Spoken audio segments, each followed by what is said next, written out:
పిల్లలు ఎక్కువగా phone use చేస్తున్నారని కంప్లైంట్స్ వస్తుంది. దానికి ఎవరు కారణం అంటే మనమే. మనం ఏం చేస్తామంటే పిల్లల ముందు ఎప్పుడు చూసినా ఫోన్ యూజ్ చేస్తూ ఉంటాం. యూట్యూబ్ చూడటం, అది చూడటం, ఇది చూడటం, ఇన్స్టా చూడటం ఇలా చేస్తూ ఉంటాం.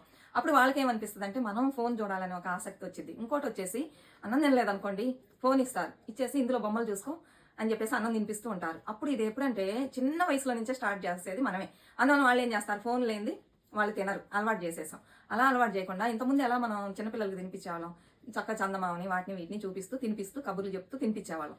ఆ పద్ధతికి వెళ్ళండి. ఫస్ట్ ఈ ఫోన్ ఇచ్చే అలవాటుని మానేస్తేనే వాళ్ళంతా అడిక్ట్ అవ్వరు అనమాట. దీని యొక్క నెగటివిటీ ఉంటుంది కదా, నెగటివ్గా ఏమేమి ఉన్నాయో అవన్నీ చెప్పండి.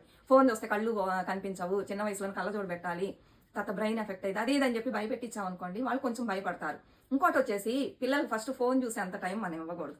దానికి బదులుగా మనం ఏం చేయాలంటే ఎక్స్ట్రా యాక్టివిటీస్ని మనం క్రియేట్ చేసి ఇవ్వాలి. ఏం యాక్టివిటీస్ అంటే స్పోర్ట్స్ క్లాస్కి వెళ్ళటం, డ్యాన్స్ క్లాస్కి వెళ్ళటం, మ్యూజిక్ క్లాస్కి వెళ్ళటం.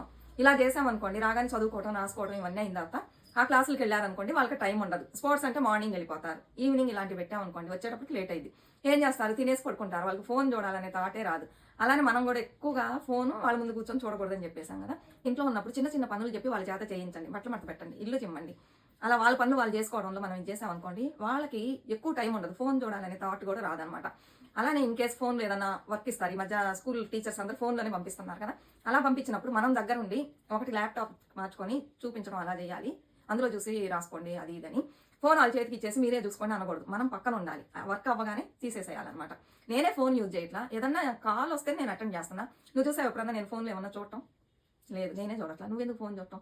దీన్ని చూసే బదులు మనం ఇంకా ఎన్నో నేర్చుకోవచ్చు మంచిగా. అలా చెప్పండి. అలానే బుక్ రీడింగ్, మంచి మంచి బుక్స్ చదవటం అవన్నీ నేర్పించారనుకోండి వాళ్ళు వచ్చి ఈ ఫోన్ కంటే అటు ఆ లైన్కి వెళ్ళిపోతారు, బుక్స్ చదవాలని. అలానే మోరల్ స్టోరీస్ చెప్పండి, వాళ్ళని చదవమనండి. మోరల్ సైన్స్ బుక్స్ ఉంటాయి స్కూల్లో, అలా కాకుండా విడిగా కూడా ఉంటాయి.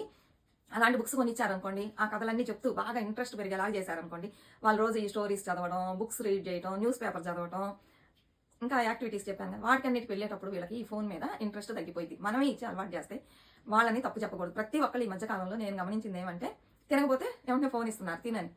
ఏడుస్తే ఫోన్ ఇస్తున్నారు. ఇప్పుడు పిల్లలు ఫోన్ చూస్తున్నారు అనుకోండి, మనం లాగామనుకోండి ఎక్కువగా ఏడుస్తారు. ఆ ఏడుపు తట్టుకోలేక, అల్లరి తట్టుకోలేక మనమే ఫోన్ ఇచ్చేస్తాం. అది వాళ్ళకి ఏమైంది, ఒక వీక్ పాయింట్, మనం ఏడుస్తే ఇస్తారు అని చెప్పేసి ఏడుస్తారు. అలా కాకుండా వాళ్ళని మంచి దారిలో ఫస్ట్ నుంచి మనం ఇలాంటి వాటి వైపు దారుల వైపు తీసుకెళ్ళామనుకోండి ఫోన్ చూడడాన్ని తగ్గిస్తారు. దయచేసి ఎవరు పిల్లలకి ఫోన్ ఇవ్వకండి. అందులో ఏమేమో ఉంటాయి, వాళ్ళకి తెలియకుండా నొక్కారనుకోండి అవన్నీ చిన్న వయసు నుంచే చూసి నేర్చుకుంటారు, చెడు దారి వైపుకి వెళ్తారు. అప్పుడు మనం ఏం చేయాలి, వాళ్ళ ఫోన్ ఎక్కువ చూడకూడదంటే మనం ఫోను ఎక్కువగా యూజ్ చేయకూడదు. వాళ్ళ ముందు, వాళ్ళు లేనప్పుడు చూసుకోవచ్చు కానీ వాళ్ళ ముందు ఎట్టి పరిస్థితుల్లో చేయకండి. ఇలా చేసినట్లయితే ఈ ఫోన్ అడిక్షన్ నుంచి పిల్లల్ని బయటకు తీసుకురావచ్చు. అలానే కమెంట్స్ పెట్టండి.